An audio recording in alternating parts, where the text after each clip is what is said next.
2000 تک 2002 3 4 تک غالباً اسلام آباد میں ملاقاتیں کرتا تھا لوگوں سے.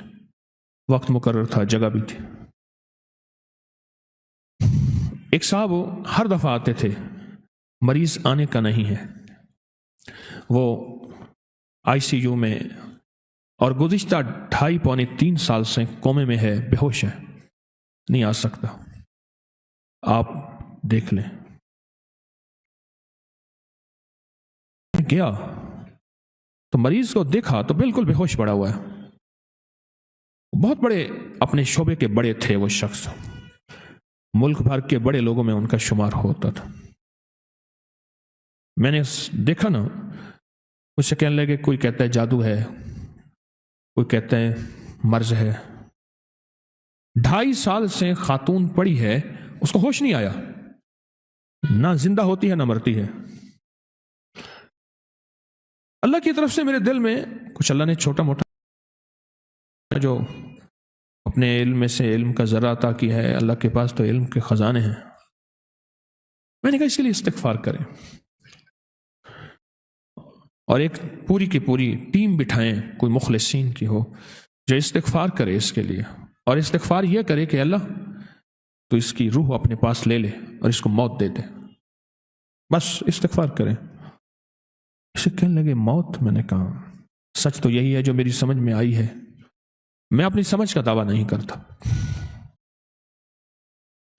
کچھ عرصے کے بعد وہاں کی ایک خاتون آئی، نرس، ریٹائر ہونے کے قریب تھی. تسبیح خانے سے اس کی نسبت کہ پتہ چلا کہ حضرت آپ آئے تھے وہاں، مجھے پتہ چلا میری ڈیوٹی فلاں ٹائم کی تھی، آپ فلاں وقت میں آئے تھے، میں دن کو گیا تھا، اس کی نائٹ کی ڈیوٹی تھی، رات کی. میں نے پوچھا کیا ہے؟ مجھے تو وہ خاتون کسی پکڑ میں نظر آئی ہے. مجھے کہنے لگی حضرت ہم بول نہیں سکتے، بڑے لوگ ہیں. اس کی ایک ملازمہ اور اس کی ملازمہ کا بچہ تھا، گھر میں کام کرتی تھی. اس کے بچے نے اٹھا کے کوئی چیز کھا لی جو اس کے دسترخوان پہ پڑی تھی. اس کو غصہ آیا، اندر گئی تو وہ چمٹا جس سے روٹیاں الٹ پلٹ کرتے ہیں گرم، وہ چمٹا اٹھا کے ملازمہ کے بچے کی زبان اس سے کھینچی. اس کی زبان جل گئی، بیچارہ چیختا رہا.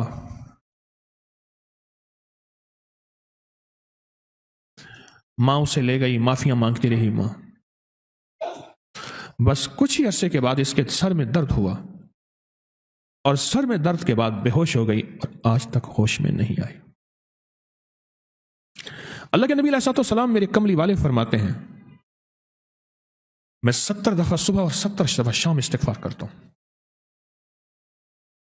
نبی پاک معصوم تو فرماتے ہیں میں 70 دفعہ صبح، میں 70 دفعہ شام استغفار کرتا ہوں. وہ استغفار بنیادی طور پہ میرے آپ کے لیے ہے.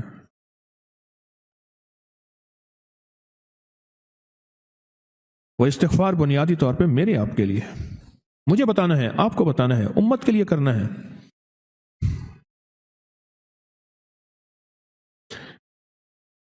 اور اگر استغفار ہماری زندگی سے چلا جائے، نکل جائے،